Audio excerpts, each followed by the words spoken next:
अस्सलाम वालेकुम स्टूडेंट्स। इस वीडियो में जो कि हमारी 5th वीडियो है for MCQs and question bank of chapter number 2, तो इसकी 5वीं वीडियो को हम शुरू करेंगे क्वेश्चन नंबर 91 से अपवर्ड। तो क्वेश्चन नंबर 91 को शुरू करते हैं। बिस्मिल्लाहिर्रहमानिर्रहीम। विच of the following correctly describe the mentioned level of information. इसमें से कौन सा करेक्टली डिफाइन करता है मेंशन्ड लेवल ऑफ इंफॉर्मेशन। तो देखिए, सबसे पहली बात तो इसके अंदर ये है कि tactical level day to day activities को डील करता है। तो ये level day to day activities को ऑपरेशनल लेवल करता है। स्ट्रेटेजिक शॉर्ट टर्म से डील नहीं करता, ठीक है जी। अच्छा, और ऑपरेशनल लॉन्ग टर्म से डील नहीं करता, तो लिहाजा टैक्टिकल शॉर्ट टर्म इश्यूज से डील करता है, यानी डी ऑप्शन देखिए। And opportunities for 1 year plan including switching key supplier. तो की सप्लायर स्विचिंग का फैसला टैक्टिकल लेवल पे हो सकता है, लेकिन लास्ट MCQ में मैंने कहा था कि ऑर्डर सप्लायर को ऑपरेशनल स्टाफ भी दे सकता है, लेकिन उसकी सिलेक्शन और उसकी फायरिंग और ये जो मामला है कम से कम टैक्टिकल लेवल पे देखा जाएगा। तो लिहाजा यहाँ पे ये फैसले टैक्टिकल लेवल के होते हैं। Question 92। Which of the following are distinguished feature between business message and social message? Distinguished feature क्या है business message and social message? तो देखिए, जो business message के जो particular characteristics हैं, अगर हम ये कहें कि इसके अंदर जो है वो आप ये कहें कि network, objectivity and accuracy पाई जाती है। नेटवर्क, तो नेटवर्क आमतौर पे होता है जहाँ पे एक से ज़्यादा लोगों में बात हो रही हो, कई लोग बात इन्वॉल्व हो। सी है इम्पर्सनैलिटी, लॉजिक एंड ब्रेविटी। अब ब्रेविटी का मतलब होता है इमीडिएट आंसर, है ना जी। तो इमीडिएट आंसर, लेकिन इम्पर्सनैलिटी इसमें नहीं हो सकती। किसमें जी? बिजनेस कम्युनिकेशन में, सॉरी सोशल कम्युनिकेशन की बात हो रही है यहाँ पे। अब देखा जाए तो जो काबिले एतराज़ बात है वो ये है कि जब आप नेटवर्क लिखते हैं और बात है, लेकिन जब आप सोशल नेटवर्क लिखते हैं तो ये बात जो है ये कुछ आप ये कह सकते हैं कि ये गड़बड़ हो जाती है। सोशल नेटवर्क है तो इसका मतलब है ये सोशल कम्युनिकेशन है, इनफॉर्मल है। लेकिन लॉजिकल तो टोटली गलत हो गया। और फिर आप कहते हैं इनफॉर्मेलिटी बिजनेस मैसेज में नहीं पाई जाती। तो बिजनेस मैसेज में लैक ऑफ स्पॉन्टेनिटी है, जो कि ये फौरी जवाब नहीं मिलता है इसके अंदर प्लानिंग से जवाब मिलता है। इसके अंदर जज्बात और इमोशन इन्वॉल्व होते हैं, इसलिए इम्पर्सनैलिटी भी है। और इसके अंदर मुख्तसर बात की जाती है, इसकी ब्रीविटी भी पाई जाती है, लंबी चौड़ी कहानियाँ नहीं सुनाई जाती। इनफॉर्मेलिटी इसमें हो नहीं सकती, लॉजिकल तो वैसे ही गलत है, और सोशल नेटवर्क की बजाय बिजनेस नेटवर्क हो सकता है, ठीक है जी। तो इसलिए जो ए ऑप्शन है, this is the best option according to book. Which of the following written communication might you typically find use in business. Business के जो कम्युनिकेशन है उसमें पर्टिकुलरली कौन सा ऐसा कम्युनिकेशन है जो हमें ज़्यादा इस्तेमाल होता हुआ नज़र आएगा। तो रिपोर्ट्स और मेमोज बहुत लिखे जाते हैं, लेटर्स एंड ऑर्गेनाइजेशन मैनुअल ये भी लिखे जाते हैं, इनवॉइसेस एंड ऑर्डर्स ये तो एवरीडे लिखे जाते हैं। ये सारे भी बिजनेस कम्युनिकेशन में और बिजनेस में आमतौर पर बहुत ज़्यादा होते हैं। विच of the following is not a non verbal communication technique. इसमें से कौन सी ऐसी जो नॉन वर्बल टेक्निक नहीं है। तो बहरहाल यू सी हैंडशेक के तो यकीनी तौर पे एक नॉन वर्बल मैसेज है जिसके अंदर अल्फाज नहीं, आपकी बिहेवियर, और इसी तरह आपका जो है यौन है, ठीक है जी, इनफॉर्मल ड्रेस है। तो ये सारे ही आप कोई ना कोई पैगाम हमें देते हैं। साइंड इनवॉइस जो है डॉक्यूमेंट है, लिहाजा ये जो है ये नॉन वर्बल में नहीं आएगा। चलते हैं क्वेश्चन नंबर 95 पे। विच of the following best describe information redundancy. इसमें कौन सा इंफॉर्मेशन रिडंडेंसी को सही से डिफाइन करता है। Information that is repeated by human resource to an employee when they are made redundant. तो जब एम्प्लॉय रिडंडेंट होता है तो फालतू हो जाता है ना, बहुत ज़्यादा एम्प्लॉयज होते हैं, काम थोड़ा होता है, तो हम कहते हैं एम्प्लॉय रिडंडेंट हो गया, तो ये इंफॉर्मेशन रिडंडेंसी नहीं है। Information that is submitted by an employee when they apply voluntary redundancy, तो ये भी एचआर का चीज है, वॉलंटरी तौर पर डिक्लेयर करता है वो रिडंडेंट है। Recipient of the message was not paying proper attention, ये फोर इशू है। Repeated information that is unnecessary serve to undermine the underline message, एक ऐसी बार बार कहने वाली इंफॉर्मेशन जो कि आपके मैसेज को अंडरलाइन करती है, हम इसे redundancy. Question 96, the effectiveness of an organisation largely depends on, किसी ऑर्गेनाइजेशन की जो इफेक्टिवनेस है वो लार्जली डिपेंड करती है number of stake holder involve, effective communication by manager and employees, defining goals of communication, large number of users of information। तो effectiveness जो है ज्यादातर डिपेंड करती है कि इसके मैनेजर और एम्प्लॉयज कितनी अच्छी कम्युनिकेशन करते हैं, इससे इनकी इफेक्टिवनेस जो है वो रिलेट करती है। Number of stake holders involve, ये मैटर कुछ और हो सकता है, तो वहां हम कह सकते थे डिसीजन मेकिंग या कोई मसला होता, लेकिन ये तो इनकम्प्लीट है, क्लियर नहीं है sentence. Question 97, while forming communication with the various stakeholder attention must be given to, जब हम बहुत सारे स्टेक होल्डर से बात कर रहे थे तो हमारी बुनियादी तवज्जो किस पे होनी चाहिए, तो देखिए बुनियादी तवज्जो हमारी, अगर हम कहें the relationship of stake holder and the content of the message, बिल्कुल ये बहुत इंपॉर्टेंट बात है कि मैं बताऊँ कि हमारा इस पर्टिकुलर स्टेक होल्डर के साथ क्या रिलेशनशिप है, क्या ये कस्टमर है, क्या ये सप्लायर है, क्या ये इन्वेस्टर है, या ये एम्प्लॉय है, तो ये बड़ी इंपॉर्टेंट बात है। जहाँ तक सवाल है relevant interest and stake, interest of stake holder, वो तो अल्टीमेटली जब आप ये करेंगे तो ये खुद ही हो जाएगा। अच्छा, दूसरी बात करें ग्रामर एंड गुड वोकैबुलरी, वो तो होनी ही चाहिए। मेन चीज ये है clarity, concise and complete information, ये आप लैंग्वेज के एतबार से हो सकते हैं, लेकिन जो सेंटेंस लिखा है कि framing of communication with various stake holder, जब मुख्तलिफ स्टेक होल्डर है तो मेन तो जो किस बात होनी चाहिए वो होनी चाहिए कि स्टेक होल्डर से हमारा रिलेशनशिप क्या है, और इस हिसाब से देखा जाए तो हमारे मैसेज का कंटेंट क्या होना चाहिए। 98, usually there are 3 levels within the organisation at which message are communicated. Choose correct option from the following sentence relating to level and impact, के लेवल और इम्पैक्ट के एतबार से बहुत स्लो चल रहा है हमारा आज। चलिए अब आगे सवाल, तो सवाल हम यूँ ले जाते हैं कि usually there are 3 levels within the organisation at which message are communicated. Choose communication correct option from the following sentence relating to level and impact. तो बात यह है कि यूजुअली 3 लेवल्स होते हैं ऑर्गेनाइजेशन में, ठीक है जी, जहां मैसेज कम्युनिकेट किया जाता है। हमें वो सिलेक्ट करना है जहां पे सेंटेंस रिलेटिंग टू इम्पैक्ट से वाबस्ता है। Strategic ordering the monthly paper supplier, तो स्ट्रेटेजिक लेवल ये नहीं करता, ये इनका काम नहीं, ये बड़े लेवल का काम करते हैं। ऑर्डरिंग वगैरह जो है वो तो ऑपरेशन लेवल पे भी हो जाती है। Operational opening a new outlet खोलना ऑपरेशन लेवल के डिसीजन नहीं हो सकता। Technical setting up additional units to increase capacity by end of the second quarter, तो ये हो सकता है कि नई दुकान में नया ऑफिस या नया आउटलेट इजाजत मिल जाए स्ट्रेटेजिक लेवल से, लेकिन उसे खोलने के लिए रिसर्च वर्क या बाकी काम टेक्निकल लेवल कर सकता है, बिल्कुल ठीक है। Operational level opening up a separate operation unit, ये इनके बस की बात नहीं है, ये बहुत टेक्निकल लेवल का फैसला है। तो सी जो है that's a best option. Information is valuable when, तो इंफॉर्मेशन वैल्यूएबल कब होगी? इंफॉर्मेशन वैल्यूएबल होगी जब वो रेलिवेंट होगी, एक्सेसिबल होगी, ऑथेंटिक होगी, एक्यूरेट होगी।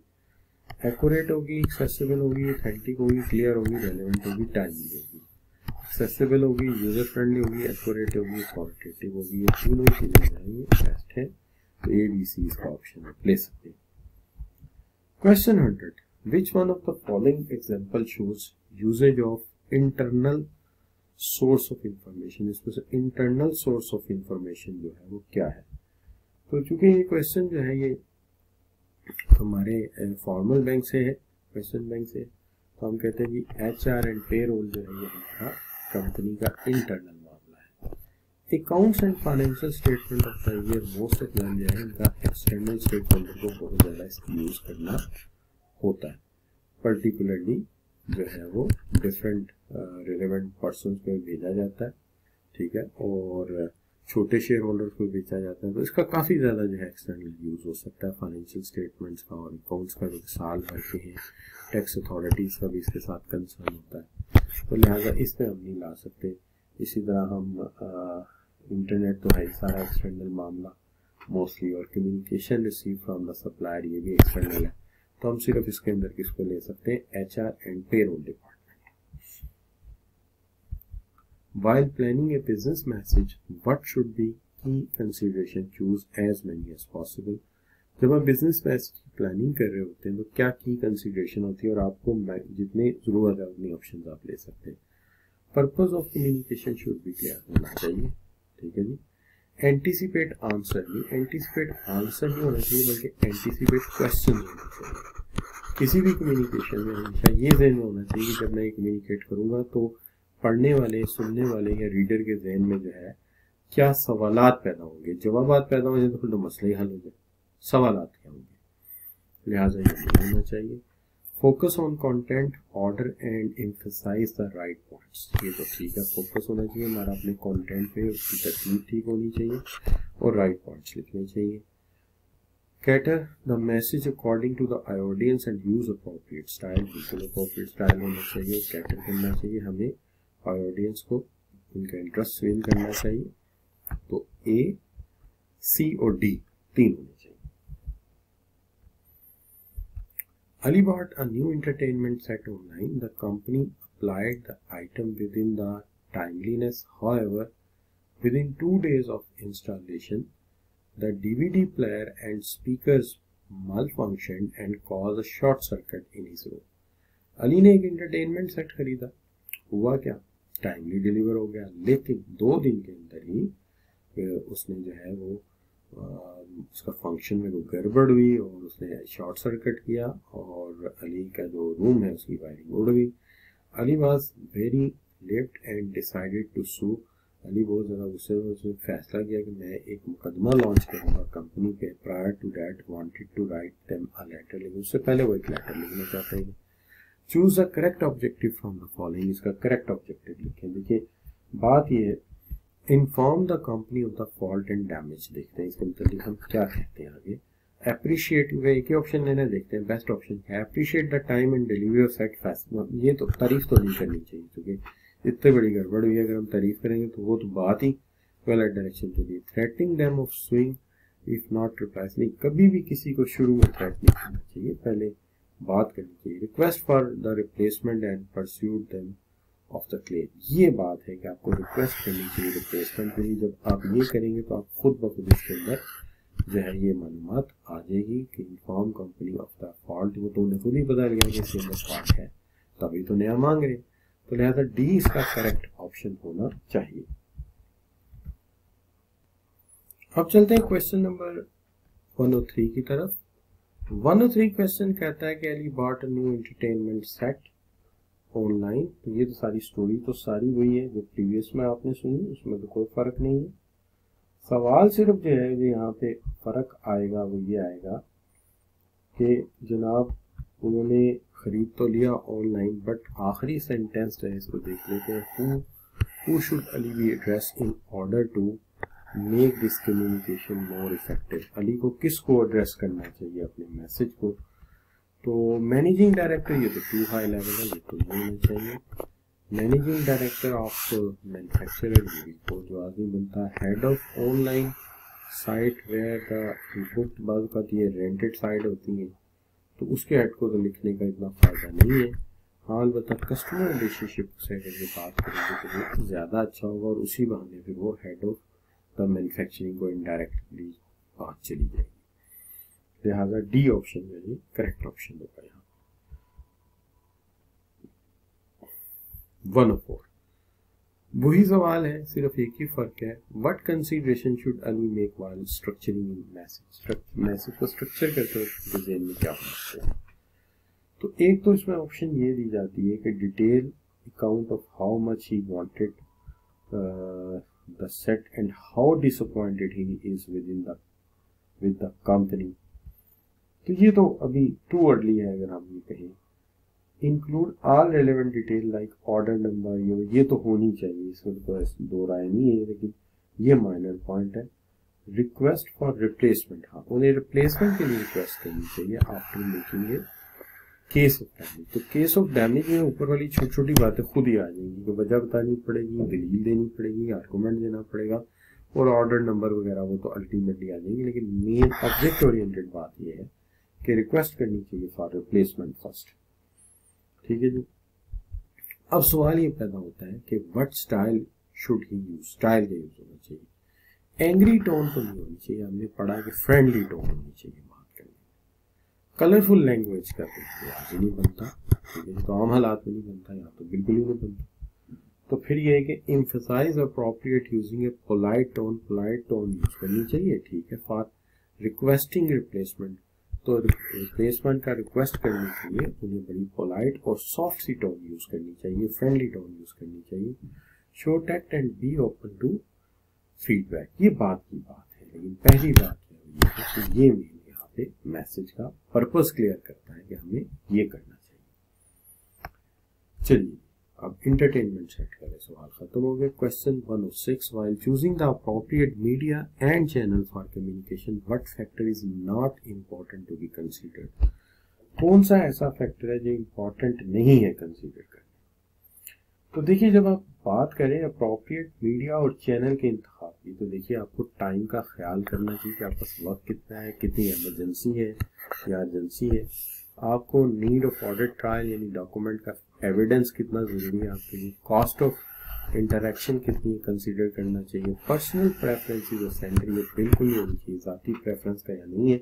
बिजनेस में हमेशा हमें न्यूट्रल रैशनल अप्रोच से काम करना चाहिए। क्वेश्चन है 107, which of the following does not contribute to effective listening skill. इसमें से कौन सा ऐसा है जो लिसनिंग स्किल में कुछ ऐड नहीं करेगा। तो सबसे पहले be open mind free from biasness, ये तो करेगा, इसका तो फायदा होगा कि आप ओपन माइंड के साथ बात सुनिए, आपके जहन में किसी के लिए कोई दावत ना हो, कोई बायसनेस ना हो, ये तो अच्छी बात है। अच्छा, be able to identify main idea identify करेंगे तो अच्छी बात है। Supporting issues and the key issues, ये भी ठीक है, की इश्यूज को भी देखें और सपोर्टिंग इश्यूज को भी देखें। अवॉइड डिस्टॉर्शन एंड नॉइस, बहुत अच्छी बात है, जब आप बात सुन रहे हो तो ना डिस्टॉर्शन आने दें नॉइस आने दें, अच्छी बात है, इसे अवॉइड करें। Focus completely on taking notes, ये नहीं होना चाहिए, आपको अनऑब्जर्वेंट नोट्स लेने चाहिए, लेकिन आपको मुकम्मल फोकस नोट्स मेकिंग पे कभी भी नहीं करना चाहिए। Question number 8, the mode of communication of meeting is. तो मीटिंग का मोड ऑफ कम्युनिकेशन जो है वो क्या होता है। तो मीटिंग का मोड ऑफ कम्युनिकेशन फॉर्मल भी हो सकता है, इनफॉर्मल भी हो सकता है, लेकिन मेरे ख्याल में बेहतर ये है कि हम ये लिख दें कि depending on the purpose and audience of the meeting, the audience meeting के ऊपर बेस करता है कि इसका पर्पस क्या हो सकता है और इसका जो है वो नेचर क्या है।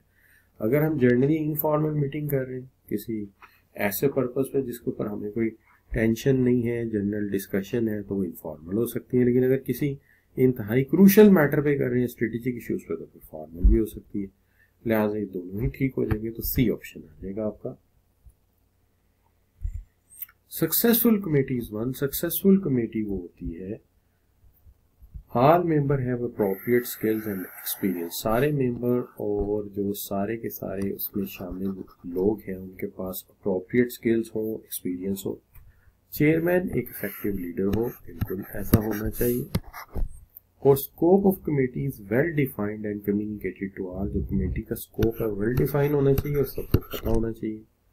Return communication is fast and effective, return communication fast और इफेक्टिव होनी चाहिए, तो ये हो सकता है। अब आगे आ जाता है ऑल ऑफ अब जाहिर, जब सारे पॉइंट ठीक है तो ऑल ऑफ उसकी ऑप्शन ही लेनी पड़ेगी, ठीक है जी। तो वो क्यों, क्योंकि देखिए कमेटी में स्किल कम होगी तो फैसला कैसे होगा, अगर लीडर इफेक्टिव नहीं होगा तो कोई भी डोमिनेट कर देगा, फैसला हो नहीं सकेगा। और स्कोप ऑफ कमेटी अगर वेल डिफाइन नहीं है, सारे मेंबर को पता नहीं, तो मेरा ऑब्जेक्टिव क्लियर नहीं, काम कैसे करेंगे। और अगर फास्ट और इफेक्टिव कम्युनिकेशन नहीं करते तो मामला लटक जाएंगे, लिहाजा ये सारे ही होने चाहिए।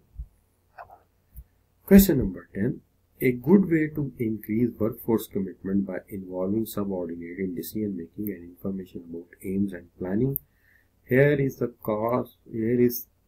most best option is, देखिए अगर हमें वर्कफोर्स की कमिटमेंट बनानी है तो हमें फैसलों में उसे इन्वॉल्व करना चाहिए, डिसीजन मेकिंग में उसे इन्वॉल्व करना चाहिए, प्लानिंग में उसकी राय लेनी चाहिए, ये बेस्ट ऑप्शन। और लेकिन इसमें जो बेस्ट ऑप्शन है वो क्या है, कहते हैं जी monthly Monday meeting with HOD regarding project progress. किसी हद तक काम कर सकता है, लेकिन हमें बेस्ट ऑप्शन ढूंढना चाहिए। Sub committees within the department to divide the work, बात तो अच्छी है, अगर बनानी है तो बनाई जा सकती है।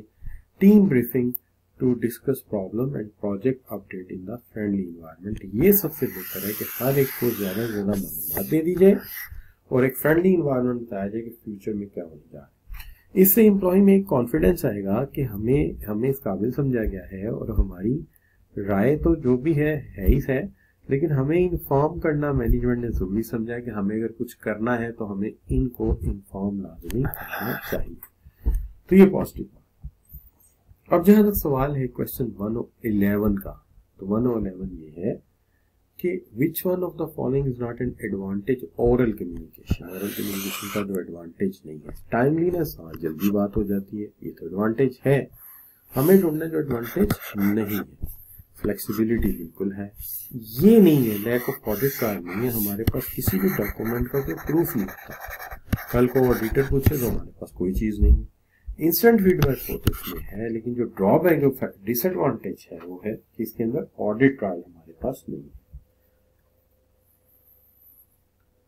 Question number 12, Rahman has just joined the organisation as a managing director. Managing director के तौर पर उन्होंने ऑर्गेनाइजेशन ज्वाइन की है। He is not satisfied with the communication channel used within the organization. Organization में जो channel use हो रहा है उससे वो मुतमिन नहीं है। The organization uses memos instead of telephone calls within the department, and manual of staff was last updated 3 years ago. मसला ये है कि ये छोटे छोटे मामलात पे टेलीफोन की बजाय मेमोज इशू करते हैं। अब मेमोज रिटर्न है, टेलीफोन फास्ट होता है तो ये फास्ट की बजाय स्लो की तरफ जा रहे हैं। और स्टाफ मैनुअल भी पिछले 3 साल से कोई अपडेशन इसमें नहीं किया इन्होंने। Most of the employees remain unaware of the achievement of the other department and other stations. Other station में जो विन है उसके बारे में इनको पता ही नहीं है। और the news gets through faster from the grapevine. जो मालूमात ज्यादा से ज्यादा आती है वो भी इनको ग्रेपाइन के जरिए आ रही है। जाहिर है ग्रेपाइन से आने का मतलब ये है कि जो ऑफिशियल चैनल है वहां से रिपोर्ट नहीं आएगी, तो जाहिर है जितने भी एम्प्लॉइज हैं वो ग्रेपाइन की तरफ फिर मुतासिर होंगे और वो रूमर उड़ाएंगे और सुनेंगे भी। देन फॉर्मल कम्युनिकेशन, जाहिर है जब फॉर्मल कम्युनिकेशन नहीं है तो फिर रूमर ज्यादा होंगे। with the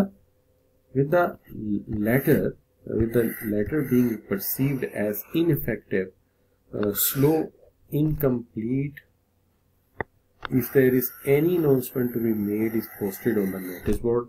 मसला ये कि यहाँ सब परसीव ये किया जाता है कि यहाँ इनइफेक्टिव और स्लो, इनकम्प्लीट किस्म की कम्युनिकेशन है। और अगर कोई अनाउंसमेंट किया भी जाता है नोटिस बोर्ड पे तो usually towards the end of the office hours, जब ऑफिस आवर्स खत्म हो रहे होते हैं तब नोटिस पे लगा देते हैं। तो उस वक्त तो लोगों ने घर जाना होता है, उन्हें जल्दी भी होती है, तो फिर नोटिस पढ़ते भी नहीं होंगे।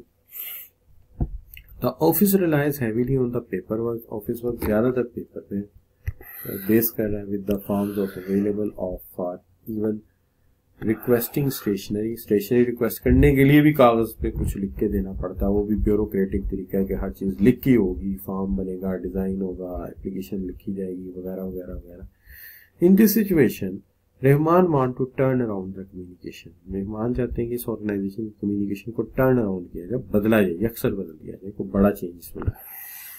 अब मसला है the first step towards the faster credible formal communication, choose appropriate action which will ensure faster communication of HR and make it more credible।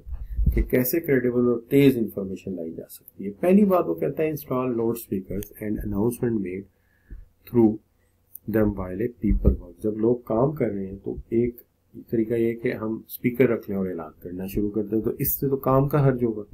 लोग अपना काम छोड़ के हर वक्त ऐलान सुनते रहेंगे, और अगर किसी तवज्जो इधर उधर होगी तो कोई पता नहीं किसी मशीन में हाथ दे के किसी का हाथ या पैर कटाया हो और एक वाकया जो है वो एक्सीडेंट भी हुआ हो और हेल्थ एंड सेफ्टी इशू बना और बाद में लेबर ऑफिसर आए, उसका भी फड्डा पड़। दूसरी तरफ ये है making the notice board viewing mandatory. देखिए हम मैंडेटरी कैसे कर सकते हैं? जब लोगों का टाइम खत्म हो गया तो उन्होंने घर जाना ही जाना है। अगर आप मैंडेटरी कर भी लेंगे तो जोर जबरदस्ती से तो चीजें नहीं की जाती ज्यादा। Strictly make HR manager follow timeliness and ensure fast and effective complete information circulated to all employees through email and on the notice board before second half। ये बात है कि HR मैनेजर को सख्ती से कहा जाए कि तुम इफेक्टिव मालूमात करोगे, हर एक को ईमेल भी करोगे, और सेकंड हाफ से पहले नोटिस बोर्ड पे अगर कुछ लगाना है तो लगा दोगे। तो ये है वो बात जिससे मसला हल हो सकता है। आखिरी जो है reduce paper work by allowing social media updates and information communicated to be considered as formal. तो अगर आप फॉर्मेलिटी को बिल्कुल ही खत्म कर देंगे, क्योंकि आप कह रहे हैं informal communication to be considered as formal, तो ये तो नहीं हो सकता कि सोशल मीडिया की मालूमात को हम कहेंगे इनफॉर्मल को तुम फॉर्मल समझ लो, तो ये तो उससे भी बड़ी दिक्कत होगी। लिहाजा C option is the best option. अब रही बात ये कि जो आपका आ जाता है क्वेश्चन नंबर 113, तो यहाँ कहते हैं the same example of Rahman, यानी एग्जांपल वही है, कहता है increase interaction of workforce creating friendly environment.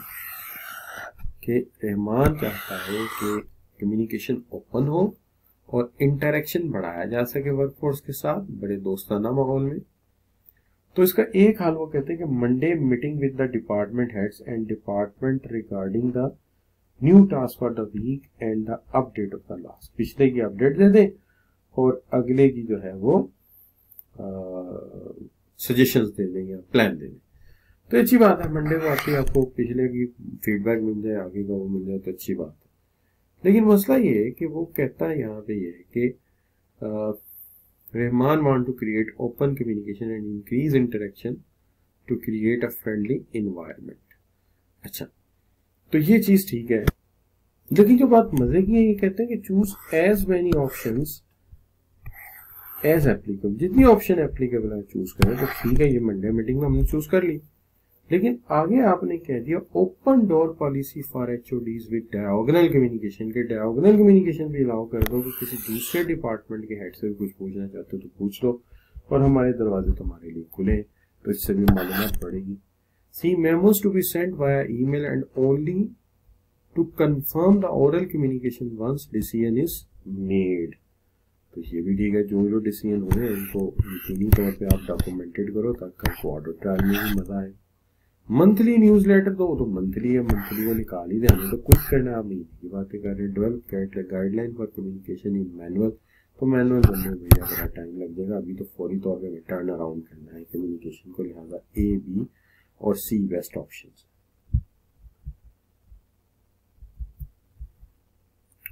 Question 114, in the same example Abdul Rahman wants to reduce paperwork, choose the appropriate action which will ensure the same। अब यहाँ पे वो चाहते हैं कि पेपर वर्क खत्म हो जाए, तो इसका एक तो एक introduce an online system which forms the and requisitions. तो एक तो ऑनलाइन सिस्टम आ जाए, ऑनलाइन सिस्टम आएगा, पेपर वर्क खत्म होगा काफी हद तक। Only keep written communication for external to prepare for audit trial. तो ऑडिट ट्रायल के लिए जो है सिर्फ वही कागज जरूरी है जो वही सिर्फ कागज पे रखें।